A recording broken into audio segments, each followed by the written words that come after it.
मैं उस शहर में पैदा हुआ हूं और आप मुझे 1 मिनट दे रहे हैं जिस शहर में मैंने मुसलमान को, मुल्ला को राम राम कहते हुए सुना है और हिंदू को जब गमछा बांध के जमुना के किनारे से निकल रहा होता है तो कहता है मौलाना साहब सलाम वालेकुम। मैं उस खसखस का आदमी हूं। मैंने वो ऊंचाइयां पे चढ़ाई पे चढ़ते हुए उस घर में रहा हूं कोयला वाली बस्ती में, जहां पर लोगों को मैंने उस शरणार्थी रहते थे वो चालने वाले सरदार को कहते थे सत श्री अकाल। मौलाना भी कहता था और वो हिंदू भी कहता था। लेकिन आज हमारे साथी ने उस तरफ से बोला सिखों की बात करते हैं। मैं सिखों की बात या मुसलमानों की या हिंदुओं की बात करने नहीं आया। आगरा जो दुनिया के अंदर मोहब्बत का शहर कहलाता है, सिटी ऑफ लव, जिसके बारे में हिंदुस्तान को पहचानने की अगर कोई खिड़की है तो ताजमहल है, आगरा है। ये वो सूरदास का शहर है, ये वो शहर है नजीर अकबर आबादी का, ये शहर है मोहब्बत का, जहां पर शाहजहां और मुमताज की मोहब्बत को देखने के लिए दुनिया के लोग उस शहर के सामने तस्वीरें खिंचवाने आते हैं, उस पटरी पर बैठते हैं। ये बात आगरा की नहीं है, ये बात उस मोहब्बत के शहर की है जिसको नफरत की प्रयोगशाला की तरह से इस्तेमाल किया जा रहा है। मैं उस शहर की बात कर रहा हूं। मैं बोलता बहुत कम हूं चेयरमैन साहब, मैं कभी कभी बोलने की कोशिश करता हूं, मैं रोज रोज नहीं बोलता हूं, लेकिन जब बोलता हूं तो यहां से बोलता हूं और मुझे बोलने दिया जाए।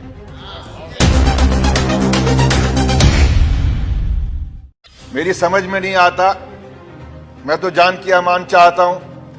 जिस तरह के हालात आज बन गए कि संसद में सर कलम करके किसी के कदमों पर रखते हैं, जो ऐसे लोग हैं जो सर कलम करने की बात करते हैं और इनके मंत्री जो हैं, उनके विधायक जो हैं, उनके सांसद जो हैं, वो खड़े होकर मंचों पर शोक सभा के नाम पर शोक सभा की बात करते हैं। उसमें संवेदना नजर नहीं आती, बात नजर आती है बंदूकों की, बात नजर आती है गोलियों की, बात नजर आती है, बात कही जाती है लाठियों की, बात कही जाती है रेखाएं खींचने की। मैं उस शहर में पैदा हुआ हूं और आप मुझे 1 मिनट दे रहे हैं जिस शहर में मैंने मुसलमान को, मुल्ला को राम राम कहते हुए सुना है और हिंदू को जब गमछा बांध के जमुना के किनारे से निकल रहा होता है तो कहता है मौलाना साहब सलाम वालेकुम। मैं उस खसखस का आदमी हूं। मैंने वो ऊंचाइयां पे चढ़ाई पे चढ़ते हुए उस घर में रहा हूं कोयला वाली बस्ती में, जहां पर लोगों को मैंने उस शरणार्थी रहते थे वो चालने वाले सरदार को कहते थे सत श्री अकाल। मौलाना भी कहता था और वो हिंदू भी कहता था। लेकिन आज हमारे साथी ने उस तरफ से बोला सिखों की बात करते हैं। मैं सिखों की बात या मुसलमानों की या हिंदुओं की बात करने नहीं आया हूं। मैं एक उस बेटे की बात करने के लिए आया हूं। मैं उस मां के उस बेटे के लिए बात करने के लिए आया हूं। मैं उस पति की बात कहने के लिए आया हूं। मैं उस बाप की बात कहने के लिए आया हूं जिसका 25 तारीख को कत्ल हुआ है, जिसकी हत्या हुई है। हत्यारे को सजा मिलनी चाहिए, मैं वो कहने के लिए आया हूं। लेकिन उस हत्यारे के बिना पर आगरा जो दुनिया के अंदर मोहब्बत का शहर कहलाता है, सिटी ऑफ लव, जिसके बारे में हिंदुस्तान को पहचानने की अगर कोई खिड़की है तो ताजमहल है, आगरा है। ये वो सूरदास का शहर है, ये वो शहर है नजीर अकबर आबादी का, ये शहर है मोहब्बत का, जहां पर शाहजहां और मुमताज की मोहब्बत को देखने के लिए दुनिया के लोग उस शहर के सामने तस्वीरें खिंचवाने आते हैं, उस पटरी पर बैठते हैं। मुझे मालूम है गृह मंत्री महोदय यहां पर बैठे हुए हैं और मैं इसलिए भी उनका आदर करूंगा कि उस प्रदेश के मुख्यमंत्री रहे हैं।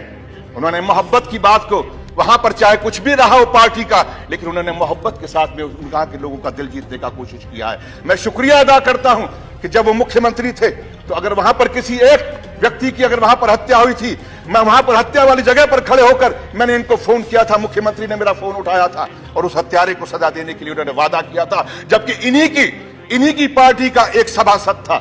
मैं इसलिए इस बात को कहना चाहता हूं, आज मैं फिर आपसे गुहार करने के लिए आया हूं। आज आप इस देश के गृह मंत्री हैं। मैं आप माननीय महोदय कहे तो मैं बैठ जाऊंगा। ये बात आगरा की नहीं है, ये बात उस मोहब्बत के शहर की है जिसको नफरत की प्रयोगशाला की तरह से इस्तेमाल किया जा रहा है। मैं उस शहर की बात कर रहा हूं, आगरा शहर। मैं बोलता बहुत कम हूं चेयरमैन साहब, मैं कभी कभी बोलने की कोशिश करता हूं, मैं रोज रोज नहीं बोलता हूं, लेकिन जब बोलता हूं तो यहां से बोलता हूं और मुझे बोलने दिया जाए। मैं आज उस शहर की बात कर रहा हूं जिस शहर के अंदर मामूली लोग सिर्फ इसलिए वहां पर चलते हैं कि मुझे उसके साथ में रोजगार करना है, वो हिंदू की दुकान थी या मुसलमान की दुकान थी, बात ये नहीं है। उस Okay, दुकान now पे please काम sir. करने वाला कौन था? अभी बंद करो बस। कैसे बंद कर दूं? Okay, अब तो खुलने का समय आया, आप कहते हैं बंद कर दूं। Now, ये दुकान नहीं है, ये इंसानियत की उस चौखट को ताला लगाने की कोशिश की जा रही है। वो आरएसएस, वो बीजेपी के लोग वहां पर खड़े होकर इस बात का ऐलान कर रहे हैं, और यहां पर बैठकर वो लोग आज कहते हैं कि हम इस देश के अंदर हम विकास की राजनीति करना चाहते हैं। ये राजनीति विकास की नहीं हो रही, ये राजनीति नफरत की हो रही है। और नफरत को पालने वाले वो लोग जिन लोगों को 2 बार से अगर सांसद बने हैं और मंत्री बने हैं, बिल्कुल सही कहा हमारे साथी ने, वो डिग्री क्या है मुझे नहीं मालूम, वो कहां पढ़े हैं ये भी नहीं मालूम, लेकिन जो जबान वो बोल रहे हैं वो एक अनपढ़ से भी गई गुजरी जबान है। वो इंसान की जबान नहीं, बल्कि ऐसे शख्स की जबान है। राक्षस कहना छात्रों को, अगर ये कहना कि ये कुत्ते हैं, तो मैं ये कहना चाहूंगा कि ऐसा व्यक्ति Now, Dinsa,